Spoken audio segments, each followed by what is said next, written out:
All right, what is going on, Belly Up fam? I am joined tonight by LaDarius and Alex. Alex, how we doing, buddy? We're doing pretty good. My favorite team's doing pretty good too. So basketball season's treating me a lot better than football season right now. So 100% having a good time. Yeah. For those who can't tell, there are a number of Miami Heat jerseys behind There's Alex. about three. There's the one right here too. There's the Jimmy Butler one. We got a Hero one here, and we got a Vice D Wade one too. And he also has a Miami Dolphins hat on. So, I think that's fair to say that one is going better than the other. A lot better. A lot better. For sure. LaDarius, how we doing tonight, bud? Good. I don't have any jerseys behind me. I apologize. I did not get the memo in time for that. So. You've kind of got a Chris Jericho jersey on. It's representation. Yeah. Thank you for noticing that. Thank you. Can you clue the audience in? We're recording on a Wednesday night. What is going on wrestling? I know you're double screening it right now. What's going on right this second? Right this second, I believe it's on commercial actually, but actually it's a picture-in-picture match versus Andrade Ilidio. I can't say the man's last name, and Darby Allin. So that's what I'm into, flipping between that and the game. So it's once again no jerseys behind me, but it's a day. It's a day. Tonight I had enough intrigue. My extra screen down here in the corner that I always have going is the national game. That's Nets Atlanta. The Nets look crisp. They look good. And we'll talk more about them, I'm sure, over the course of the show. The first segment we're going to start with tonight is our Hot Tea Cold Brew segment, which is a little bit backwards to how we've been doing it lately, but it'll make sense in a minute, I promise. Hot Tea Cold Brew is brought to you by Yeti Coolers, Cups, and Koozies. Yeti is the go-to shop for keeping things hot or cold, just like these NBA teams, really. We're going to talk about some teams tonight. Yeti's based out of Austin, Texas. You check out the links and all our social media handles for all your insulated needs for tailgating, camping, and daily life. Yeti is built for the wild. Hot Tea Cold Brew. We'll start with, do I start with the person who's a fan of this team? I guess I got to start with the person who's a fan. Hot Tea Cold Brew, Alex. The Miami Heat are the best team in the NBA today. This is the correct take. This is hot tea because this is a big deal. All right. I've been on the mid-range midweek before. I was here a couple weeks ago, and you told me to give you the hot take, and I said that the Miami Heat were going to win the championship this year. Right? I've said it on Twitter before, said other places, I've gotten laughed at. The Miami Heat have, I think, cracked the code and maybe built a really, really good all-around basketball team. Nothing crazy, not like the big three that you're used to with the Nets if Kyrie comes back. I'm not trying to put them into that category of being an all-time great team or something like that. But I think they have a really well-constructed team where they have filled every hole that they had last year, specifically on the size department. And I think people aren't giving enough credit to the additions that they made besides Kyle Lowry. Kyle Lowry is fantastic. We knew Kyle Lowry was going to be fantastic. He's an incredible passer, clutch shooter, all that good stuff. But what PJ Tucker and Markieff Morris bring is the ability for Bam Adebayo to not have to switch on to point guards as well as often, leaving him space in the paint to actually get rebounds, which was something that he wasn't really able to do last year because he was too busy trying to guard a Trae Young, a Steph Curry, or whoever else it may be because, Goran Dragic couldn't keep with them. Now we have Kyle Lowry. Guys like even PJ Tucker can swing on to big men if you have to or something like that. So 100% the Heat being the best team in the NBA. No fluke. I think it's hot tea. I'm very excited how this season's continuing. If we can stay healthy, it's always health with the NBA too. You got to stay healthy, specifically in the playoffs. If they're healthy, I think they're going to pull this one out. I think they got all the tools for it. So much energy buzzing around Miami with this. I love it. The Heat are 6-1. It's worth pointing out that the one loss on their resume is at Indiana in overtime, and Lowry did not start. I don't think he played. Didn't play at all. And so, obviously, while you mentioned the other additions, and I will too in a minute, Lowry is a big one. LaDarius, Hot Tea Cold Brew, are the Nets the best team in the NBA? Oh, the Nets? The Heat. I'm sorry. I got the game going in the corner. That's a bad stuff. Yeah. The Nets are just playing very well in the corner of my screen right now. Are the Heat the best team in the NBA? Well, first of all, I got to correct. It wasn't Darby Allin. It's Cody Rhodes. So I had to make that correction for wrestling fans because I don't want to go on wrestling Twitter after this, and and I'll just hit mute. But anyway, to go back to your it's definitely hot tea because when I look at the Heat and I look at the construction of the roster, I think Eric Spoelstra, even a championship winning coach like Eric Spoelstra, like he's the second tenured coach in this league behind Greg Popovich. Mm-hmm. What I like about Spo, what I like about Pat Riley, the construction. Listen, as you know, as Alex mentioned, getting PJ Tucker, that actually helps. They know the needs. They went out, addressed them. That's what good to great teams do. And also, listen, Butler, you got Lowry, you got Bam. Like Tyler Hero coming off the bench. He's done miracles right now, man. It's like, he has the most points the first 7 games coming off the bench in NBA. It's like, and he's coming off the bench. Like he could be a starter. He's coming off the bench. Yep. When I look at the way this roster is right now, listen, they're balanced as a team. They're the best defensive team in my opinion in the game, and their offense is not that far behind either. So when I look at this, it's not out the realm of possibility that with Alex that this team keep up the pace. And I know the Nets are there, Mm-hmm. and I know this, but the way this Heat roster is constructed, they're a team. It would not be the realm of the possibility that they go to the Eastern Conference Finals. I don't think that's a hyperbole. I don't think it's flashy. I just like the way the roster is constructed at this point. Easily the best team in the NBA. Easily. I think you hit the nail on the head with one guy that's emerged that had a down year last year in Tyler Hero. I just pulled up because I heard it reported today and forgot the number. He is at plus 330 to win Sixth Man of the Year, and we're at November 3rd. For reference, Clarkson, who won it a year ago, right? I think Clarkson won it a year. Was it Ingles or Clarkson? Clarkson's at plus 1,000. And the Jazz are still good, right? Like he's got that almost locked up, and we aren't to Thanksgiving yet, let alone Christmas. Hero's played like bubble hero all over again, and that's great to see, frankly, for both his sake and Miami's. It's interesting that their additions are contributing in ways that aren't necessarily scoring. Lowry's getting, I got to hear it, about 10.5 points a game. PJ's getting 5. And then I think Markieff Morris is a big addition. He's getting 7.5. It's not that they're putting in and filling up buckets like you think of championship contenders going and getting free agents in modern basketball. It's they are doing all of the other things so that Jimmy Butler can get his 25 and not do those things, right? And Bam Adebayo can get his 21 and not do those things. They're allowed to go play defense and do whatever sparingly because they've got PJ Tucker, Kyle Lowry, and when he rotates in, Markieff Morris. Alex, I feel like I remember telling you this on the show a couple weeks ago now when we did this, talk about the Heat. They added 3 recent champions. They added a guy off of each of the recent, whether, Kyle Lowry is 2019 the Raptors, Markieff Morris on the 2020 Lakers, and PJ Tucker was obviously celebrating with champagne right after the Bucks just won the last title. That's intentional, right? Like that is clear cut. This is the goal. We want champions. We want to be a champion. We're bringing more champions in. I really like this team. I like watching them play.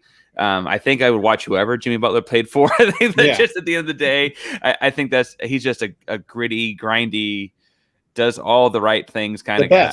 The best. Yeah.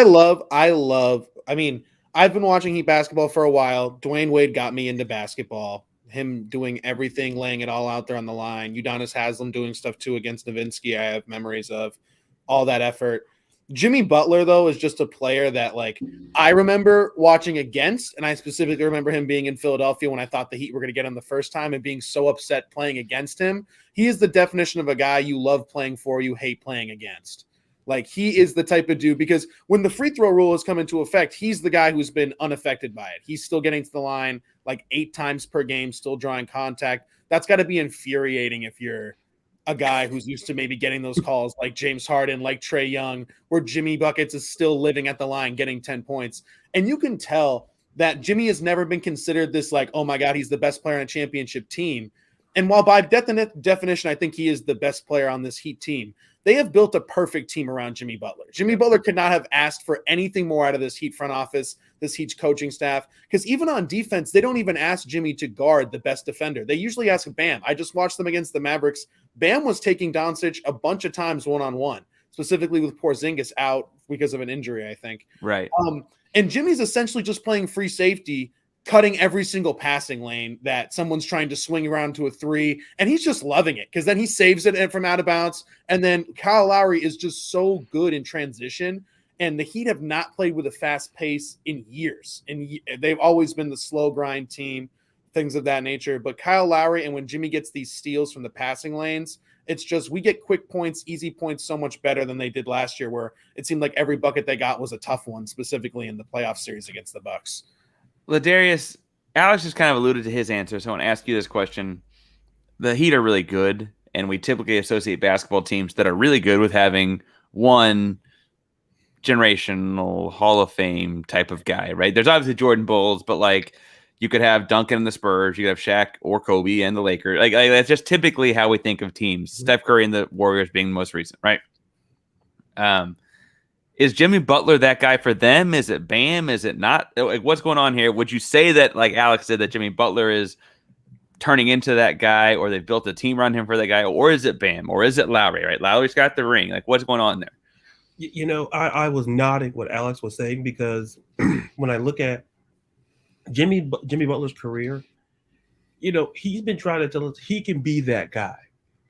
It's just, you know, when he was at Chicago, like you go when he was with the Bulls, he was the guy. Even when he went to Minnesota wasn't great. He couldn't win with those guys, and he told us, listen, these guys don't want to win, and he was absolutely right. Mm-hmm. So he goes to Philly. Same situation. He goes to a situation in Miami where he's allowed to be exactly who he is, to be that talent. And when you could take a player of Jimmy Butler's caliber and you're just essentially telling him, like Alex said, like in football, you're just playing, this is your field. Yep. Do you?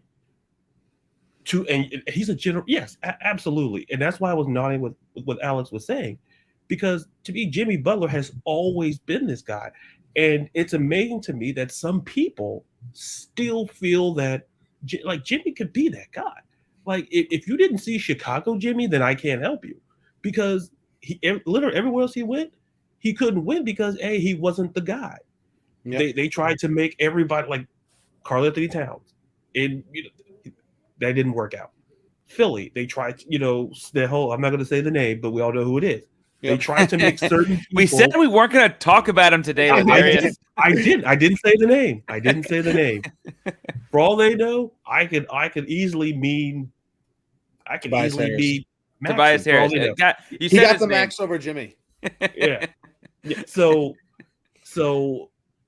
to me, yeah, Jimmy is that guy who, listen, he could be that guy. I think we kind of saw it. I think last year, he could be that guy.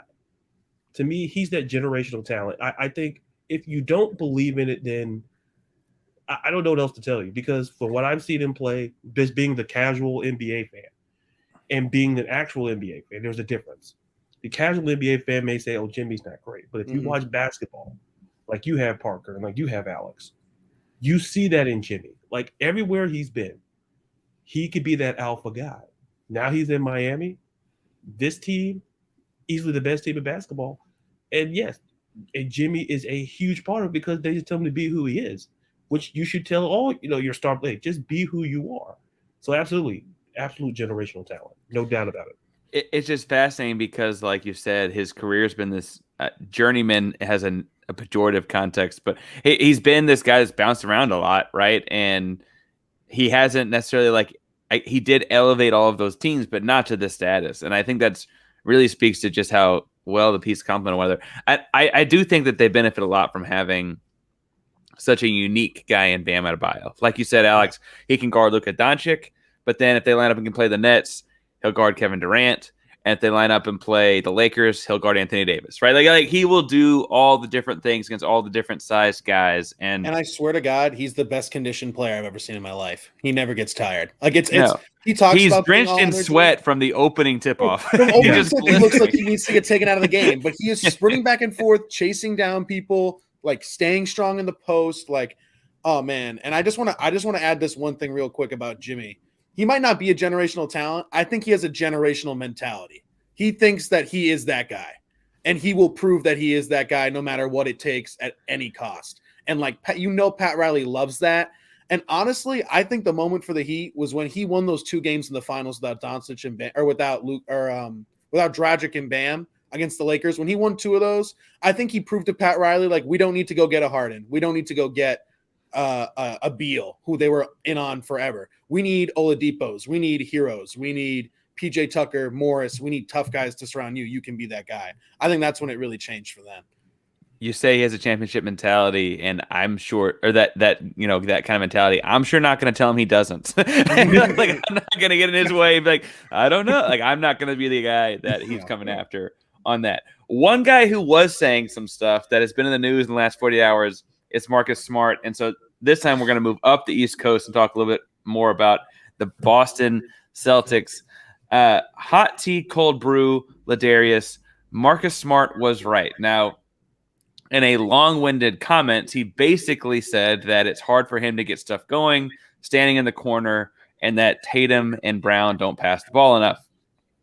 They apparently had a closed-doors meeting today before game with Orlando, I believe, per Woj. Take that as you may. That may be about passing, maybe about talking, maybe about all of it. Hot tea, cold brew, LaDarius. Marcus Smart was right. Now, this is tough for me because I like Marcus Smart. I really do. This is tough. Now, here in the comments, now when you look at where the Celtics are, not ideally the start they wanted, absolutely not. But to me, I would lean toward this situation. To me, it's cold brew for this reason. I think we have to take things into context. We have to look at who they've played thus far. It's like, listen, they've beat Charlotte and Houston. Great. Just to use an example. They've lost to Washington. They've lost to good teams in the East. They didn't lose to the bottom tier. So to me, for Marcus Smart's comments, I say cold brew simply because I don't necessarily think that the Celtics are bad for the reasons that say the Magic are bad or the Pelicans are bad. I don't think those are the two same reasons because I believe the Celtics will figure it out. I believe that because they're in the East, they'll figure it out.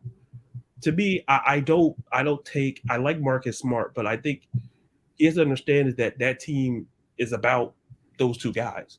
Like, no disrespect to Marcus Smart. He's a great talent. But that team's all about Tatum and Brown. Marcus Smart's not a slouch. And I think understanding this is, Udoka, rookie coach, having to deal with this, to me, it's absolutely cold because, I think the Celtics will figure it out. They'll all figure it out.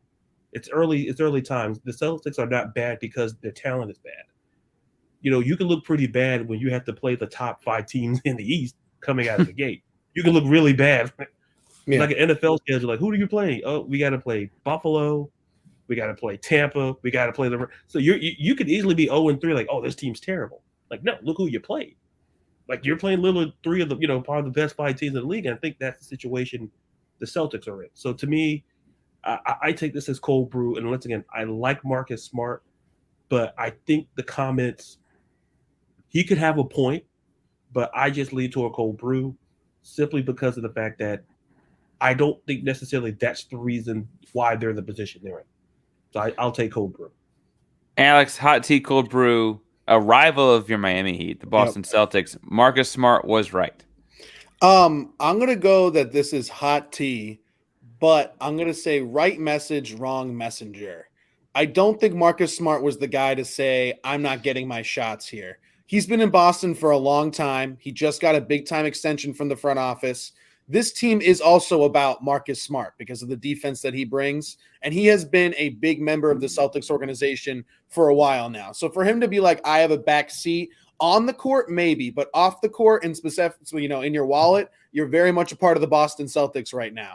Now, some of these other guys who are not getting the ball enough, Robert Williams in particular is a guy that I look at who I think should get a bunch of more Like, I think he's a guy who's literally physically a lot similar to Bam. I'm not saying he's the same player, but super uber athletic. He should be utilized a lot more than he is. Do the Celtics use a lot of iso ball with Brown and Tatum? 100%. But I don't think Smart is the guy who gets plenty of threes to deliver that message. Now, this is hot tea for me because this has been a long time coming. These three have had issues now a couple of times. If you remember when the Heat, I hate to bring up the Heat again, when they knocked them out in the bubble. No, you don't. No, you don't. Don't say you do. If you remember, Marcus Smart threw a chair in the locker room. There was a freak out show. And one of the reasons why Brad Stevens didn't want to coach anymore was because he was tired of coaching.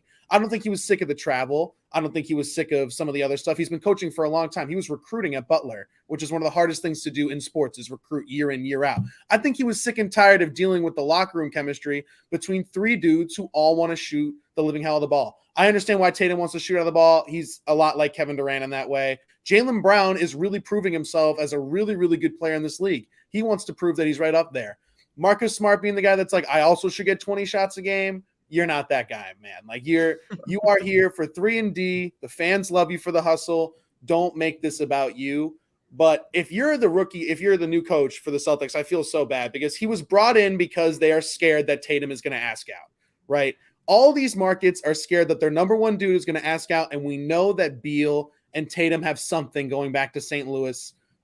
They want to do something. It's pretty clear now that they are going to link up at some point, right? I don't know if it'll be in Washington or Boston, but the Celtics, I think, realize that if they can just hold out, they will be interested in that eventually. They got to keep Jason Tatum happy, a guy who doesn't have ties to Boston necessarily, has talked at lengths about other cities, has friends with a lot of other teams. He's friends with Laker players. He's friends with LeBron. I know he's friends with De'Aaron Fox in Sacramento, friends with Bam in Miami. Like, if you're Boston, you got to keep Jason Tatum happy, and he'll be happy with shots.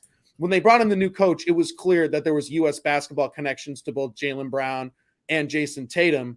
So I understand why they did it, but this has been a long time coming. I don't know if the solution is to trade Marcus Smart, but it is hot tea, but it's not like scorching hot. But if this develops continuously around the trade deadline, around Christmas, if they're still mediocre, they weren't very good last year. They did make it to the Eastern Conference Finals in the bubble when they lost to the Heat, so they were supposed to kind of be on the rise. If the Heat are good again this year, the Lakers are good again this year. All the teams who had that short bubble off season excuse, if they're all back this year and the Celtics aren't, fingers are going to start pointing at somewhere else. And I don't know who the scapegoat would necessarily be now that Stevens isn't even the coach at this point. Yeah, I think there's a number of things interesting about the Celtics. For one, you mentioned previous success. They almost succeeded too early, right? The season that Kyrie got hurt and Gordon got hurt, they got to the Eastern Conference Finals and took the LeBron-Kyrie team, the post-Kyrie LeBron team to the brink, right? The year before Tatum was there and it was just Jaylen Brown. No, I say just. They had a really good team. They also got to the Eastern Conference Finals, right? They went to the Eastern Conference Finals 3 out of 4 years, if you include the bubble, right? Which is technically more than a year later, but that's just weird math. That 3 out of 4 years in the Eastern Conference Finals, and now they're clearly visually worse, right? They're not as efficient on offense. They're not getting to the same spots. And frankly, both under Stevens and Udoka this year, it looks like a lot of ISO balls the only way they're going to get Tatum buckets. Brown's a little more athletic, gets more hustle type plays as well, but the Tatum buckets are all coming in ISO plays. I think what's interesting here is I think Marcus Smart is right to say that there's not enough ball movement in Boston. And it's funny that you said messenger. I don't think ball movement is Tatum or Brown's job. They've never had a true pass first, run the offense point guard. They had Kyrie Irving. Before him, they had Isaiah Thomas. Since Kyrie Irving, they had Kemba Walker. Those guys are bucket getters. That's another guy trying to get their points. ISO players too. Completely. And it's well, if that point guard's trying to get their points, those guys play well. Kyrie with LeBron. LeBron can distribute the ball like anyone else. Isaiah Thomas, right? He did well as a sixth man coming in and getting buckets off the bench, right? But you had a starting point guard run your offense. Frankly, you look at what the New York Knicks are doing right now. They're trying to find ways to get Rose and Walker on the floor at the same time, right? Mm-hmm. And all those things are interesting to me because I would agree with Marcus Smart that they need to pass the ball more. I just don't think that's I want Jason Tatum shooting the ball a lot. He's their best player. I want Jaylen Brown getting to the cup. Frankly, the reason Marcus Smart fits in is because he doesn't need a lot of shots. He plays defense and hits threes when he's passed the ball. Yep. And he gets paid a lot of money to do that right now, too. A lot of teams wouldn't pay that much for not for especially a guy that's like 6'4" or whatever he is. Yeah. He's at 29 already. Like, I think it's interesting you bring up the Beal thing because I think when they went to the Eastern Conference Finals in the bubble, folks assumed they kind of had the inside track because of the St. Louis connections you mentioned. Mm-hmm. Not a whole lot of guys come out of St. Louis going to the NBA. It's not the NBA hotbed that Chicago or LA or New York or even Charlotte, North Carolina has a number of more players, right? But they thought they had this connection, and now it looks like maybe they both just are going to go somewhere else, right? Yep. The star power thing in the NBA is interesting. Do you think that they're in danger of losing Tatum, LaDarius, or is this more they're just in danger of losing games, not just their stars? Even though it's a little bit both, I think it's heavily more on the side. I legitimately think that they do fear losing Tatum. I think, given that as Alex alluded to, he has no ties to Boston. There's no reason. There's no incentive. It's not like going back to LeBron. Like, the first time with Cleveland, like he's from there. He's from Akron. He's from there. It was personal. It's so Cleveland meant something to him. For Tatum, I'm not saying Boston's nothing, but to Jason Tatum, it's absolutely nothing. So when you start hearing things about linking up with guys like Beal, De'Aaron Fox, it's not just conjecture, it's legitimate reasons. And so am I saying they should try to move Tatum? No. What I'm saying is that if you're a Boston Celtics fan, you should be super concerned because, going back to like all Alex made the great points. It's like Brad Stevens is a great coach. Like he coached at Butler, a team that went to the finals. Mm-hmm. So he knows how to coach and recruit. So I don't buy the travel. I don't buy it. Like you say, recruiting is hard enough. So I don't buy Butler too in the Midwest. He's grinding to get recruits. There's a lot of traveling and finding kids that want to come to Ohio. Yeah, right, exactly. He's grinding, man. Like he's or Indiana, I guess. But yeah. And he gets paid a ton of money to be the Celtics coach too. This isn't like you're not even coaching a small market. You're coaching like the historic Boston Celtics. You're a celebrity in Boston. Like I think the locker room is a little bit more toxic than maybe people have been giving credit for. Remember, Gordon Hayward, who had ties to not just Boston, but to Brad Stevens in particular, wanted out at the end. Even he was like, I'm not like here anymore. This is gone south. And I don't know if they're in danger of losing Jason Tatum, but I think they're in danger of realizing that the common denominator between all their past failures over the last 5 years has been the three players that are complaining the most, Tatum, Brown, and Smart. Like they're the common denominator. They've changed this team a bunch of times. Brought in Kyrie, IT, Kemba, Al Horford's in and out of with the Celtics whenever he wants to come back and things like that. New coach, new system. They've done a lot. Like they've purposely not made trades. They didn't trade any of them for Anthony Davis or Kawhi, if you remember. Like they held onto the draft picks. They bought into these dudes. So the only people that they have to really look at is sort of themselves. Hence a players only meeting. They kind of realize that. But they've had a couple of these now, and they haven't necessarily worked out. Any final thoughts on the Celtics, LD, or we're going to move on to our third and final team? Just real quick, going back to Tatum in the situation, I think you reach a point where something has to give. So is it moving Tatum? Is it moving Marcus Smart?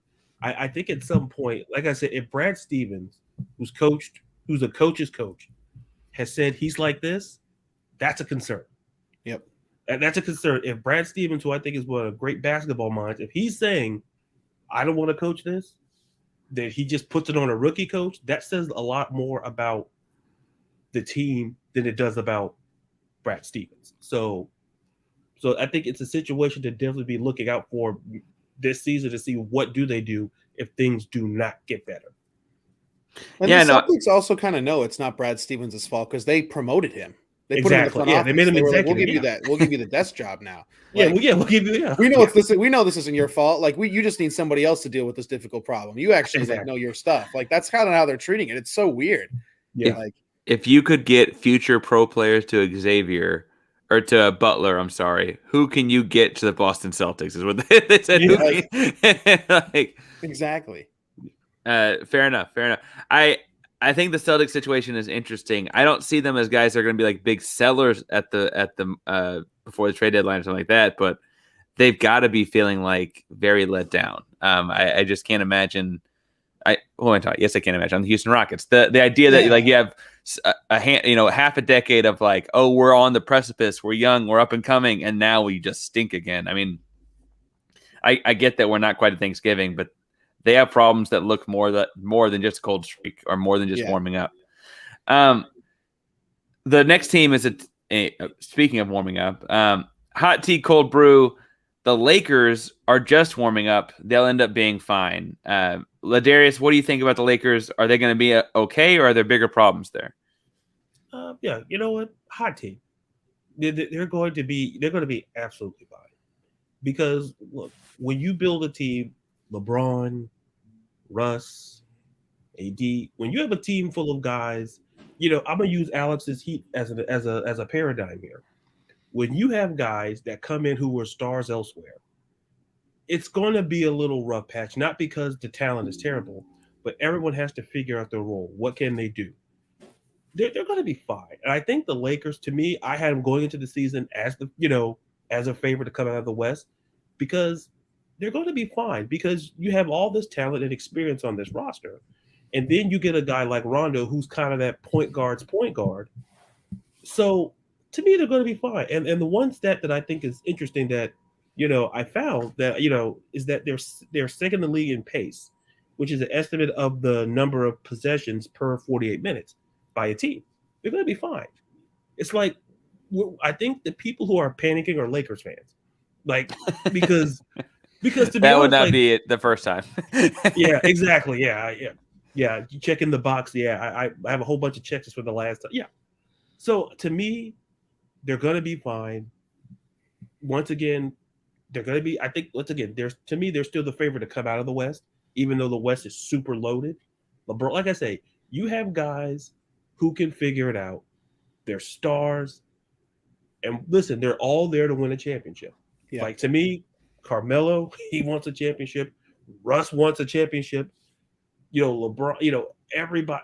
It's all in mentality. They're gonna be fine. Like I say, the only people really panicking about all of this are Laker fans, because they think, oh, they're gonna come out the gate 6-1, 5-2. Like, stop.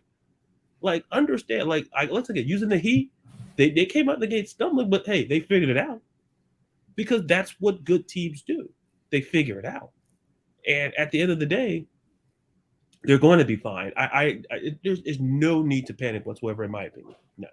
I think it's interesting because the Miami Heatles, their big three Heat, it felt like they'd be fine because they're also young, and so like they theoretically could have played there for 10, 12 years. Mm-hmm. Yeah, we didn't know about Bosch's future health. We didn't know how long Wade would last, and obviously LeBron left after 4 years. But like there was this feeling that like, oh, they're 25. Like they could if they're gonna play till 35, this could be a decade. And I don't get that vibe with the Lakers, but I also feel like as veterans, they're a little more savvy. I go back and forth. Alex, what do you think? Hot tea, cold brew, the Lakers just warming up. They're going to be fine. So hot tea, like they're going to be fine in terms of NBA success. They are going to make the playoffs. They're not going to like be a tire fire like they were last year by Lakers standards. But LeBron standards, are they going to make it? I'm a little concerned come playoff time about the shooting. I like the additions that they have. I love Carmelo Anthony, big fan. I'm actually a pretty big fan of Russell Westbrook, even though I don't think he can shoot at all. I just think he's one of the most entertaining players in NBA history.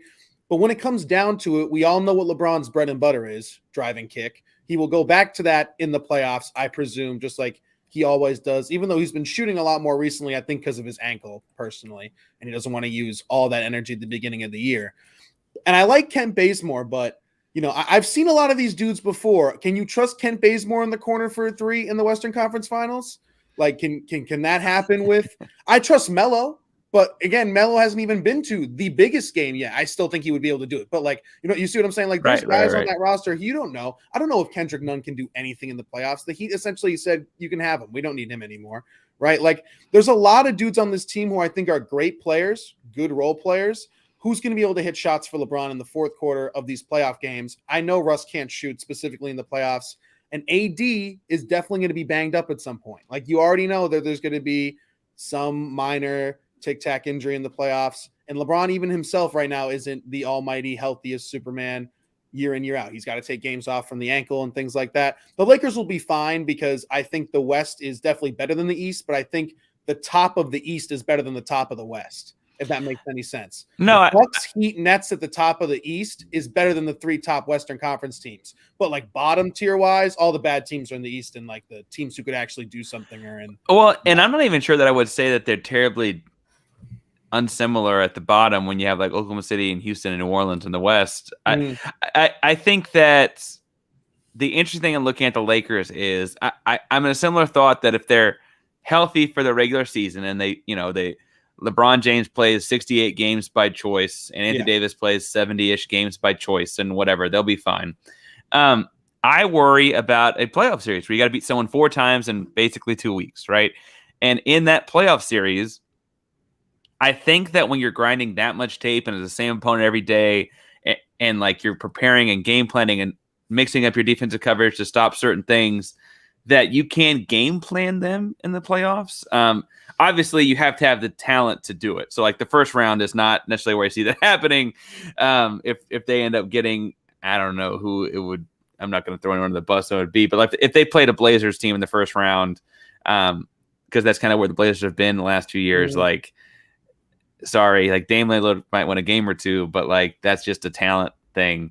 What I worry about is when they play other upper echelon teams, and it's like we're going to game plan this where all of our coverage is around making Russell Westbrook hit that corner 3, right?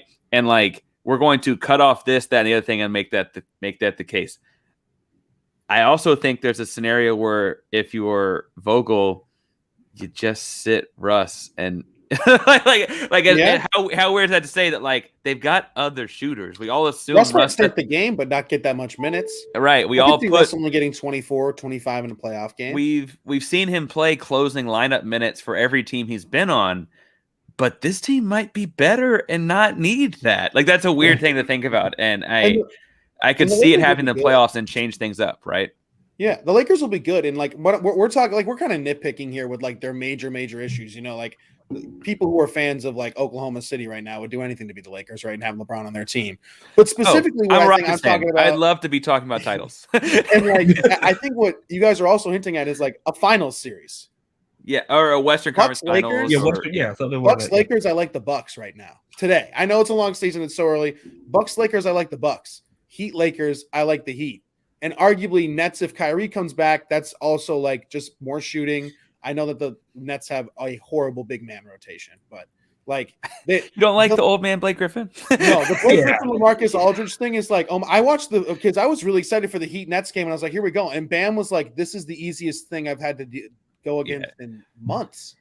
Like, no, they're still all offense. It's a real athletic issue there. But in terms of the Lakers, like they'll be fine. But by LeBron standards, are they gonna like roll through and win a championship? No, it's gonna be tough. Like there's gonna be a 7-game series. There's gonna be a 6-game series. Like LeBron's not gonna be able to do what he did some years in Cleveland and specifically in Miami, where it was like first 2 rounds, I only played 10 games, right? And you like blew out them twice and didn't have to play the fourth quarter. Like second round in the West, you're gonna go to 6 against a Nuggets, against a Phoenix, against a Utah. Like even the Clippers when they get Kawhi back, like that's gonna get tougher and tougher. And then you got to start relying on guys like Kent Bazemore, Kendrick Nunn, Russell Westbrook in the corner, and that's just what teams want you to do. They just don't want LeBron around the rim or Anthony Davis. So I think it'll be close, but they should be okay by like NBA good standard for sure.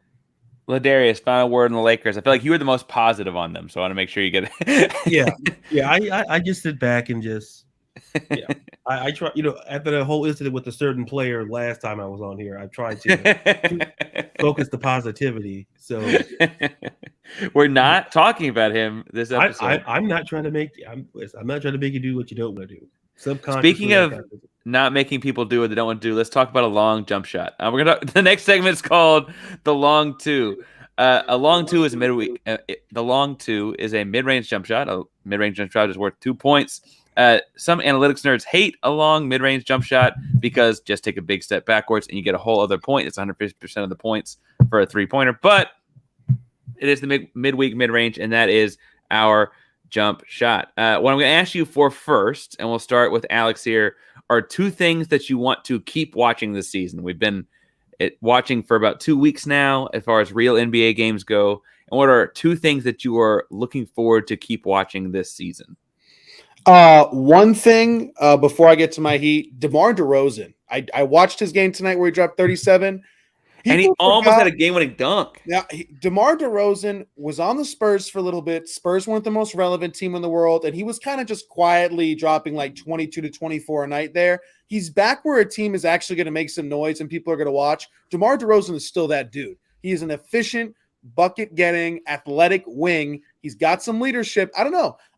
I think it would be so much fun to see Kyle Lowry and DeMar DeRozan go up against each other in a playoff series in the Eastern Conference. That's just a personal thing that I want to see. But DeMar DeRozan is someone I want to keep watching because he was a free agent forever. Teams were like, oh, I don't even want to talk to him. Like he almost considered signing the mid-level with the Heat. Like there was like not a huge market for DeMar DeRozan. Teams are like kicking themselves in the ass right now looking at that because if the Lakers can go back and get DeMar DeRozan, if the Heat could probably go back and shave some money and get some more money to DeMar DeRozan, like that dude looks like a guy who could have been the third, fourth piece to a real championship team, or in Chicago's case, a top 5, 4 seed in the Eastern Conference. So that's one. And the other thing for me is Tyler Hero, because this guy was getting clowned on the entirety last year, by myself included. He went from like hero to zero. Everybody loved him in the bubble, was like incredible. And then everyone was like, are we trading this dude for Colin Sexton or what? Like, that's what everybody was saying.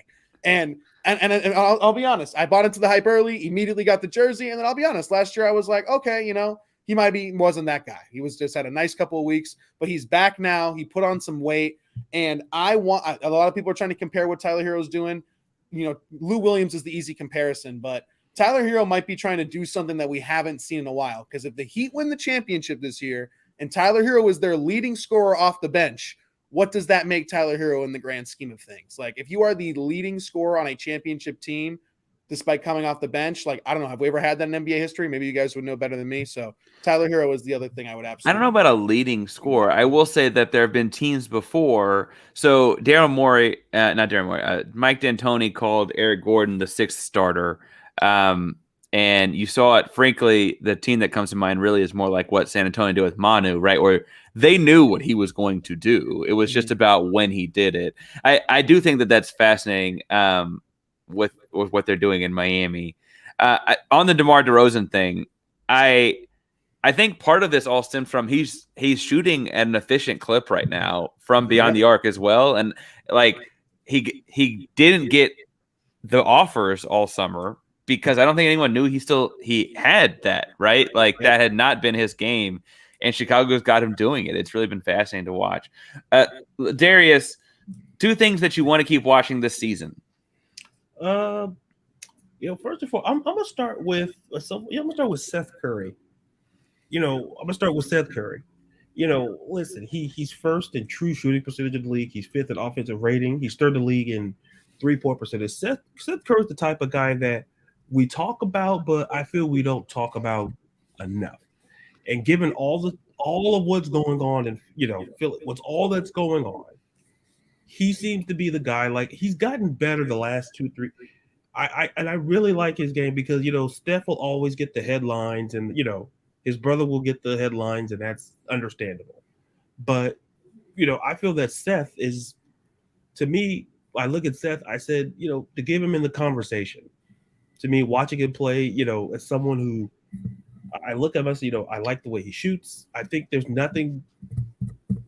I don't know how to put the phraseology. I just think he's someone that I like watching. It's like, okay, I like the 3 shot, so that helps. But I just think he's a very solid player there. He's a winning player. He's a winning player, exactly. And who doesn't like winners? Well, the Pelicans. But that's that's the next segment. Sorry, I'm assuming if we go from bad to worse. But another thing that I'm interested to watch, and that watching in general, is I don't know if it's a specific person, but I'm looking at it looks like a drop off in terms of offense. And now you look at the numbers, it's like, yeah, there's a lot of points, but I feel like I think Alex kind of alluded to this earlier in the show. about superstar players not going to the line as much, with the rule changes and basically just stopping, from drawing contact.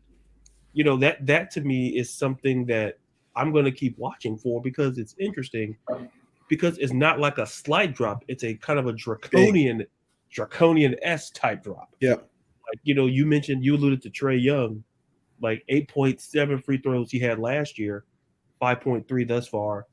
You talk about Beal, 7.7 last year, down to 4.2 this year.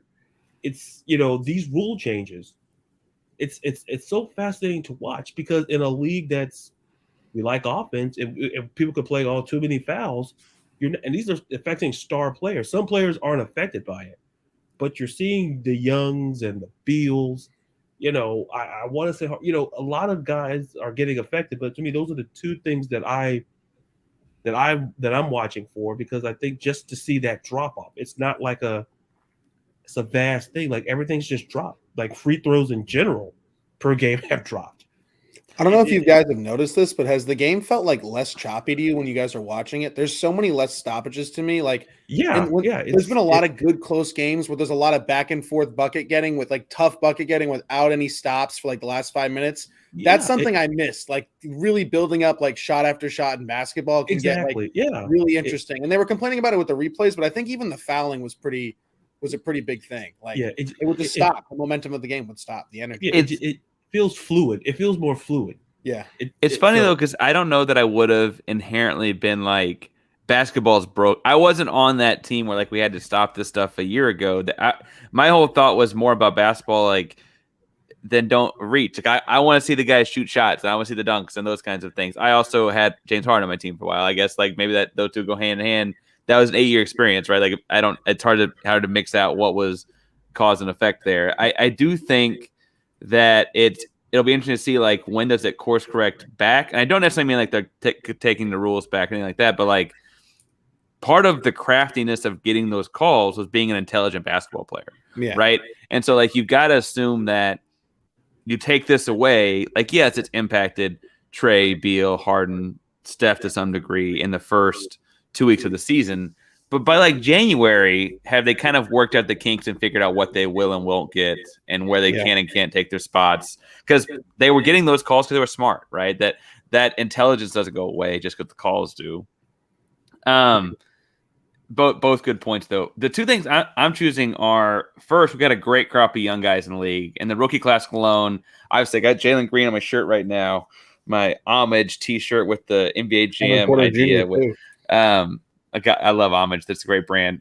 Homage sponsors the podcast. We put your logo like right there. But Jalen Green and before the pod, we were talking about his like big shot over Anthony Davis that didn't win the game, but almost won the game against the Lakers. He had a big night against Boston. We talked about Boston earlier. He had a big night against Boston.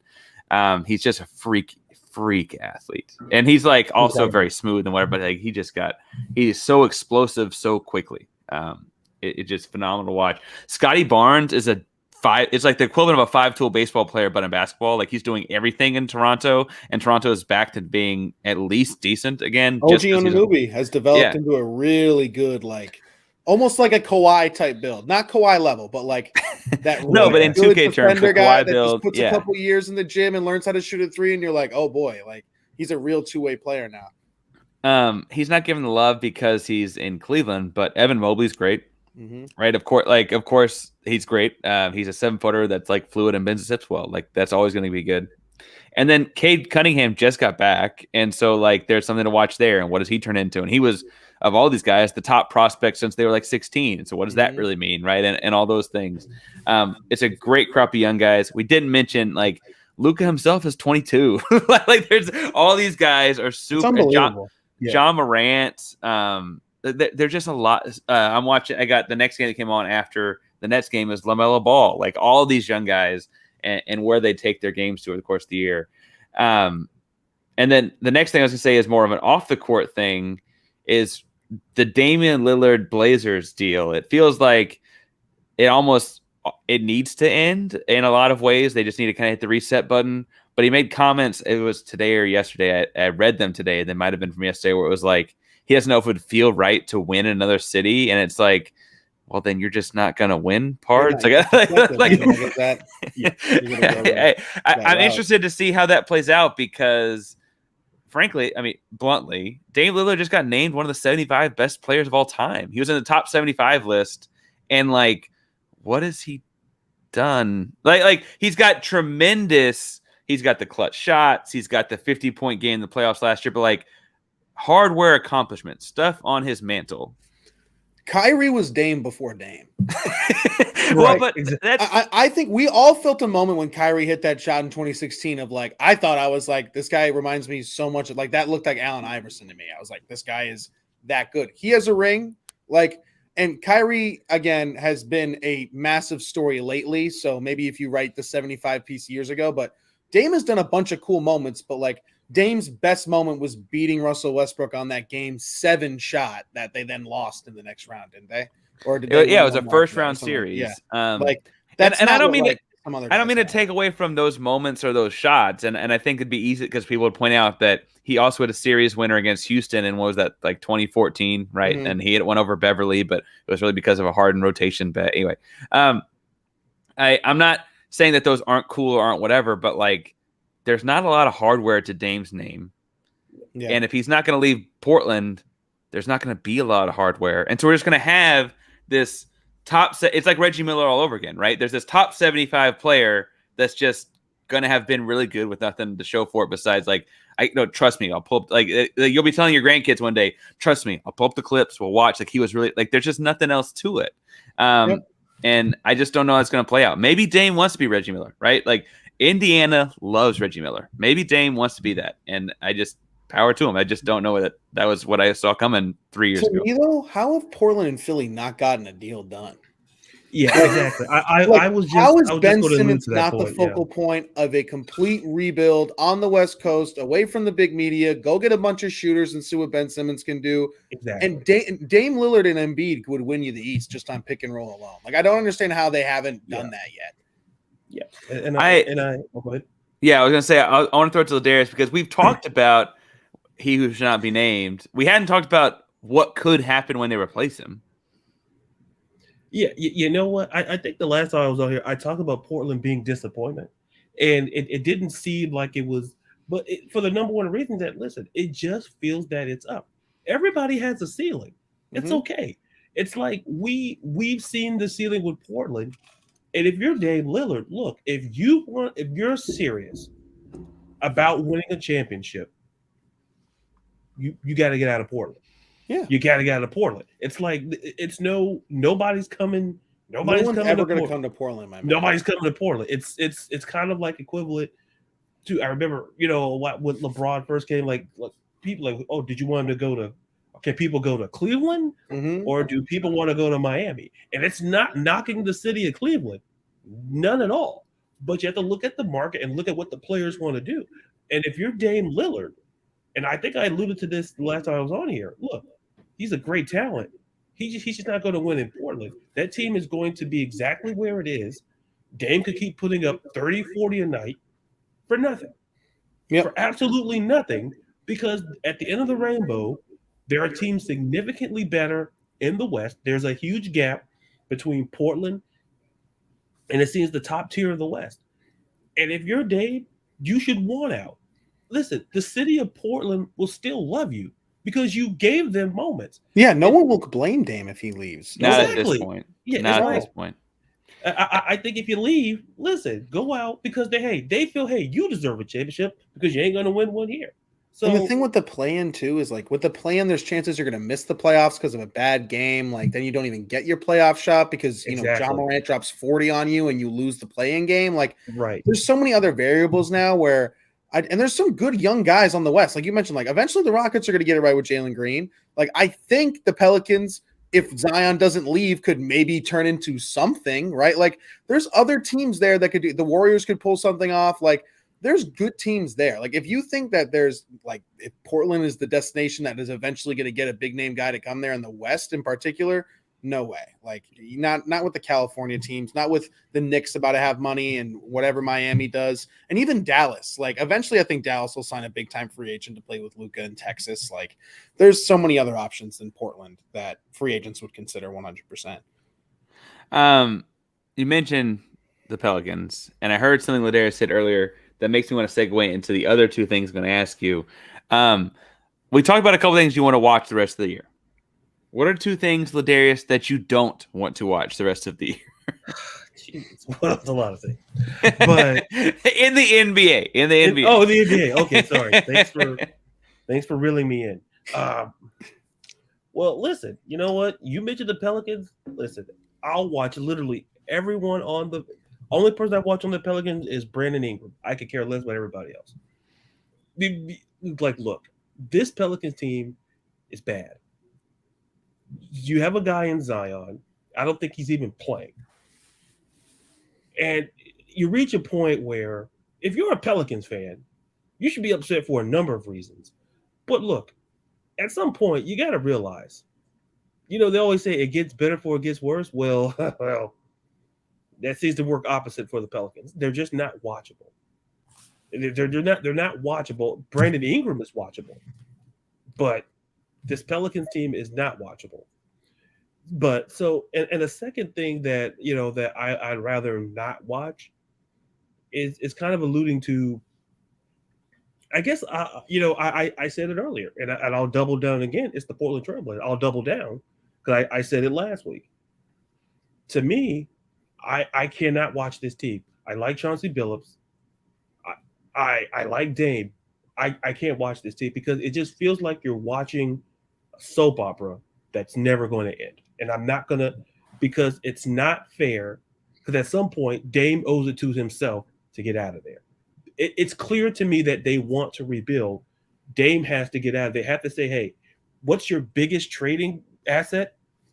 It's Dame. And like Alex alluded to, if you call Philly and you pair them with Embiid, it changes the scope of how you look at the East. Like, to me, it's a no-brainer. Like, there are teams that want Dame. But if you're holding a bad, get rid of them. I can't watch the Trailblazers because it just feels like Dame is wasting every possession, every shot. He's wasting potential, and I like him, and I think it's not upsetting to me, but it's just like I reach a point where I'm not going to sit here and watch it because he needs to move, not because he's terrible, because he deserves better. He's given that city everything. He's given them everything. The big shot. He's given them moments. At some point, it's a rebuild. You should want out. And at some point, I can't watch it because it just feels like Dame is just running. It just doesn't feel, to me personally, hey, just get out. Like I say, no one's gonna blame you, man. It's a rebuild, and I can't watch it. Like, to me, there's good talent there, but Dame's your biggest asset. If you're committed to winning long term, move him. I can't watch it. I can't watch Portland because I'm just seeing Dame. It's just wasted. It's just wasted opportunity. I'll leave it there. It just feels like it's wasted. Just wasted. Alex, outside of a bunch of wasted opportunity, what are a couple things you're not looking forward to watching the rest of the NBA season? You're going to try not to watch the rest of the NBA season. One thing that I've been hating to watch so far this year, and I said it earlier in the show, is the Nets big man rotation. I don't know how this was allowed. Like, there are a lot of smart people in Brooklyn running this team right now. Like, Kevin Durant picked that team for a reason. Like, there are good people there. They made the Harden trade. They figured that out, right? And I think eventually they are going to figure out this Kyrie thing. I think he's eventually going to play. There's a new mayor in New York who might reconsider some things. But how you thought that LaMarcus Aldridge, who retired last year, and Blake Griffin as a center rotation against your number one competition, LeBron and Anthony Davis, is mind-boggling to me. Like, I don't know if maybe I'm wrong. Maybe they know somebody's getting bought out. Maybe they know that there's a trade coming, or I don't know. Like, the buyout market, the Nets will live there, and everything like that. But, Jesus Christ, Giannis in a playoff series will annihilate Blake Griffin. It will not be, you will just throw in the towel. What are you doing? You are a finesse team, and you were a finesse team last year. Your number one problem was you got to get tougher. The Heat realized last year, you know what? We got to get tougher. The Bucks, they pushed us around. They swept us. We got to get tougher. Kevin Durant was the only reason why the Nets were in that series last year. Now, granted, Kevin Durant is so good that if he was half a shoe size smaller, they maybe are holding the trophy instead of Brooklyn, the Milwaukee right now.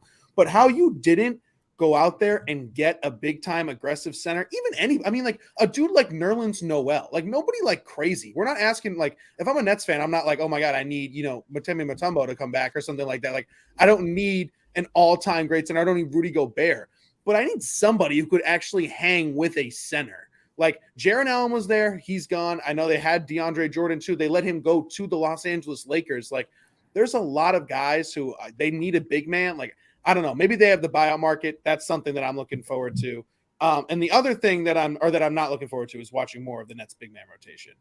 The other thing that I'm not looking forward to is, honestly, we already talked about a bunch of them, but the Boston Celtics, because Jason Tatum is so much fun and he's so talented. And I love watching players who are just straight up unguardable, like who there's nothing you can do, just a tough shot. And Jason Tatum can do that on his best nights. But I'm so sick of this drama. And like now I'm just bored with the Celtics. Like before it was entertaining, but now we've heard this story before that Marcus Smart and Jaylen Brown and all of them aren't getting along. And the Celtics are underperforming. Like this, this story a couple of years ago, I'm still engaged. I'm still watching the Celtics. But now I'm kind of just like, yeah, Tatum's going to get 30 and Brown's going to get 30 and they're going to lose because they're role players and they still have no bench at all. Like, it's just the same old thing with the Celtics to me every single year at this point. It's funny you mentioned the Nets competition, or it's funny to me that you mentioned the Nets competition being LA and mentioned Anthony Davis. And I think the bigger thing is, like, how do you get out of the East without anyone to guard Giannis and Bam? Bigger? Like, there's a lot of, like, even Embiid. Like, Embiid on Aldridge, like, what, like, as Shaq would say, like, barbecue chicken. Like, the whole grill is coming out, man. Like, that's not something, and that's not pretty. Like, that's 35 on your head. Like, and KD's not like that guy, even at his age right now, who could like come and help out. Like some other teams have help defenders. It's like, oh, we're weak here, but the Heat have Jimmy Butler. He'll come and he'll be a help defender, or Giannis will come be a help defender, or Middleton. Like even the Lakers can have LeBron swing over, Avery Bradley swing over, like dudes who can stay in front of a guy.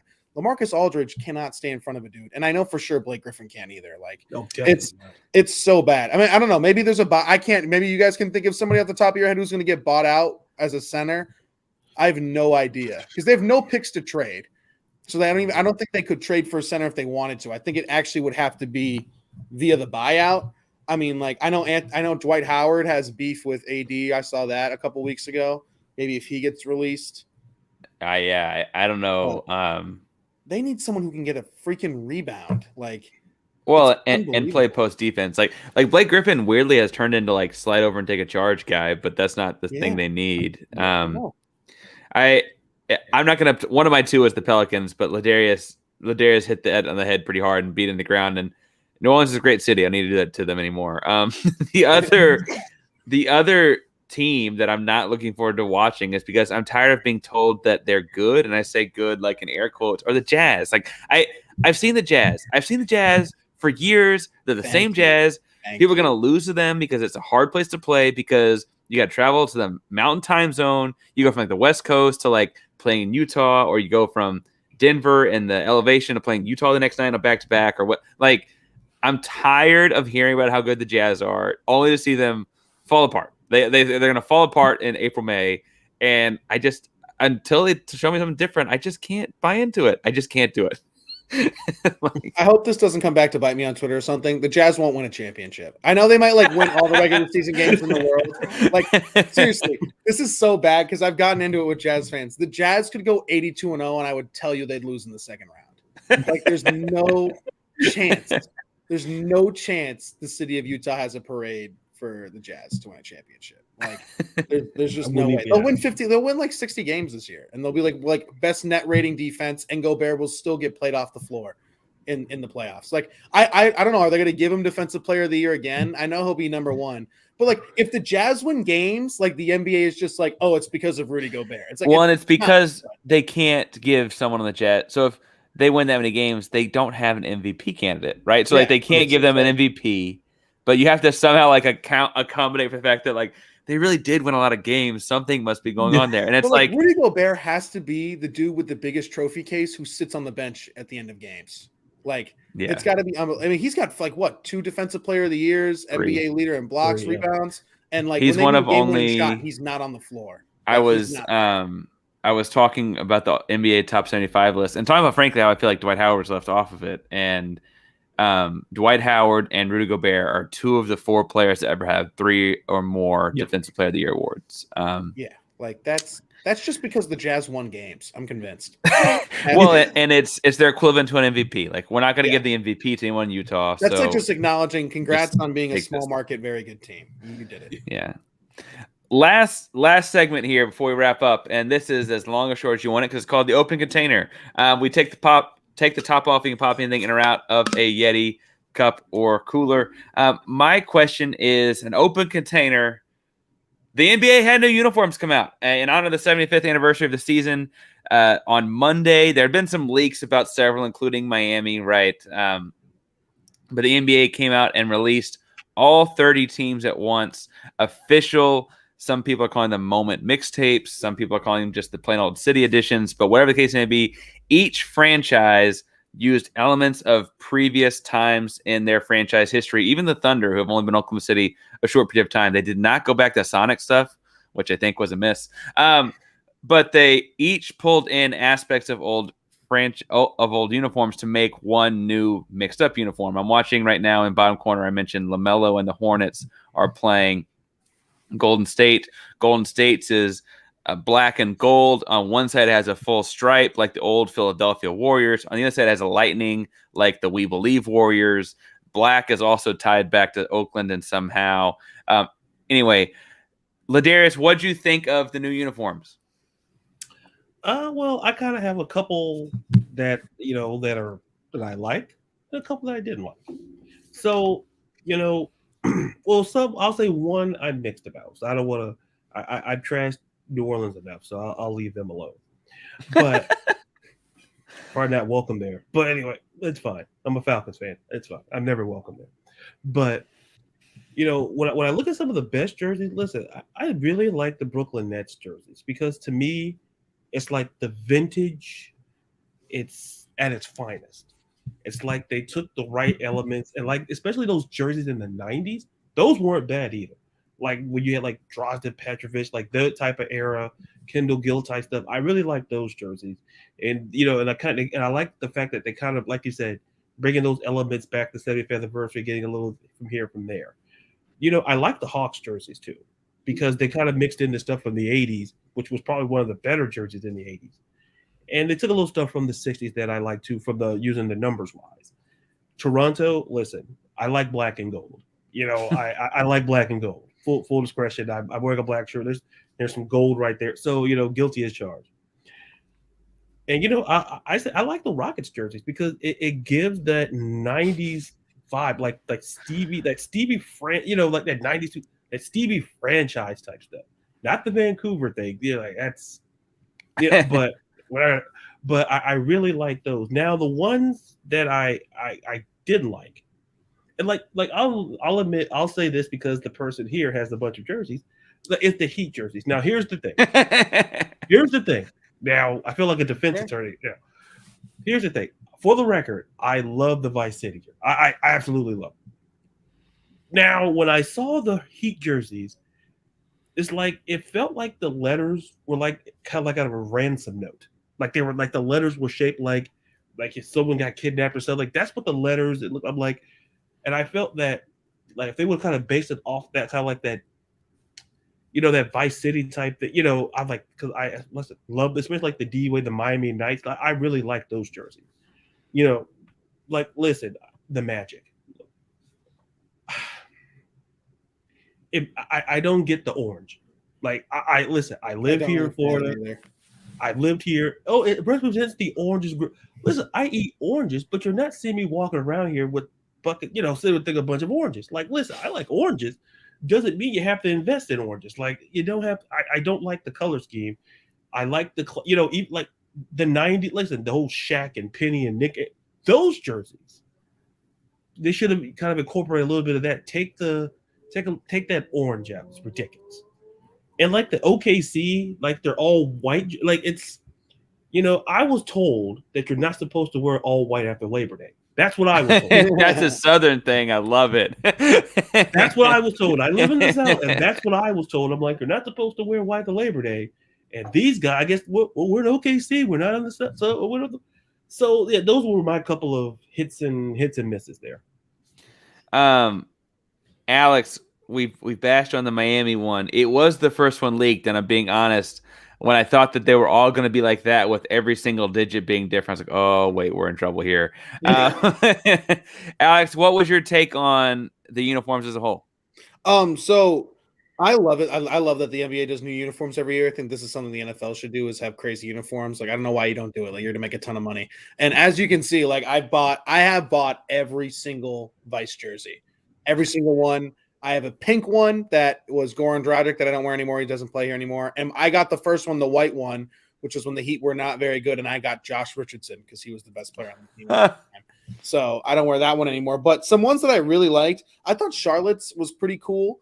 I thought the Nets bringing back the vintage New Jersey look, I think, is really cool considering how good they are this year. So if they could play some meaningful playoff games in that jersey, I think that'd be really cool to pay homage to like the New Jersey Nets.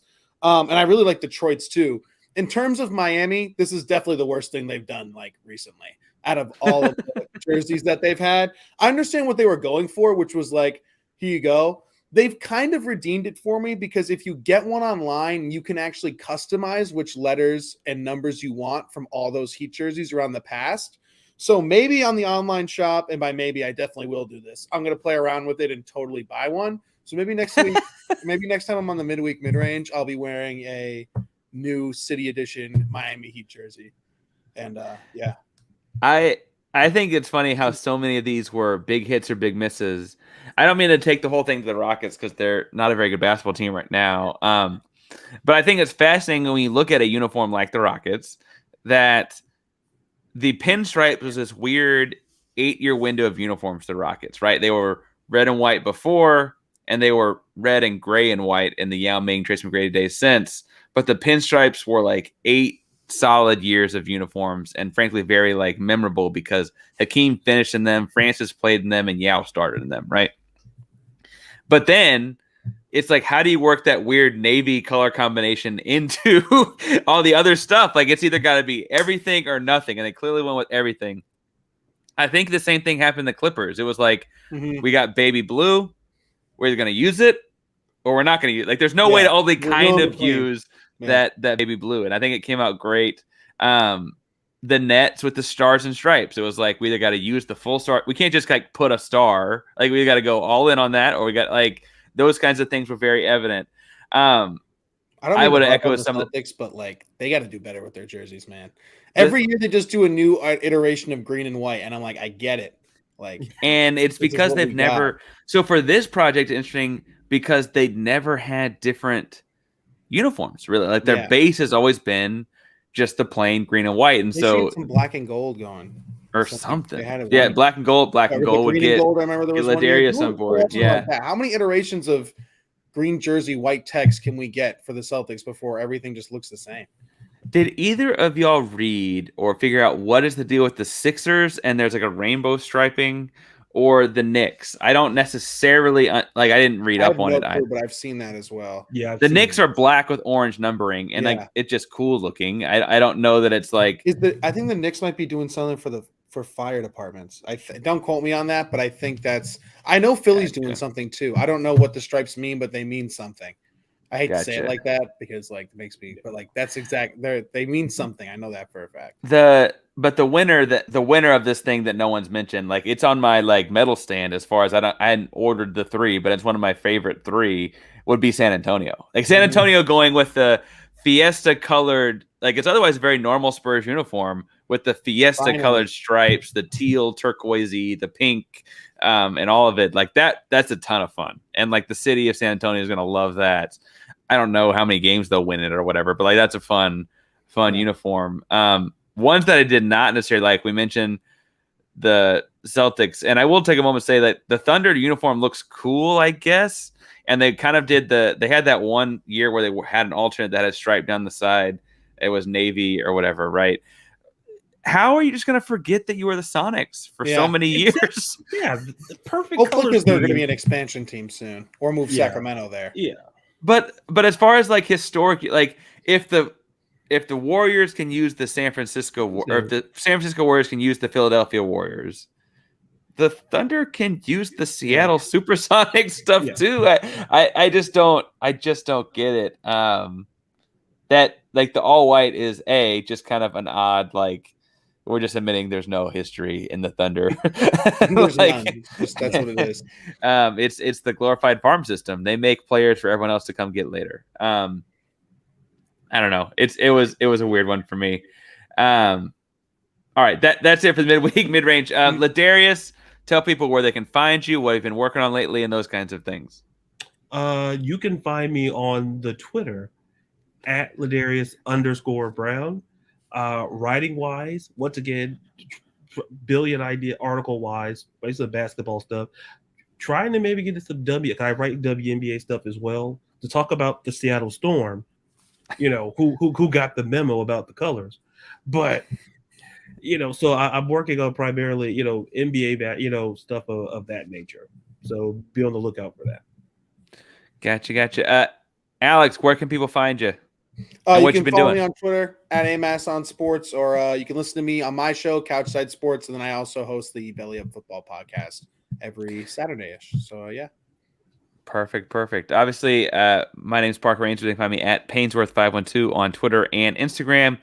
That's where I post things that I write during the week. I think I just put something up on the Celtics earlier today. I do a Rockets thing every week. My audio-only podcast is called F in Sports because I'm a teacher by day, and so it's about grading and those theses and multiple choice questions about sports. Check that out every Monday morning. What a great editor, Chris Sliwa is our audio editing intern this semester. He's done a great job. So go check out that podcast wherever you get your audio podcast. This show is called the Midweek Midrange. Thank you all for tuning in. You can find us on Instagram and Twitter at Midweek Midrange. We're live every Wednesday night. It's kind of gotten bumped back to 9:30 Eastern time, but it'll be at Midweek Midrange on Twitter or, of course, on YouTube. Thank you all so much for checking out, and don't be afraid to pull up. Take care, bye.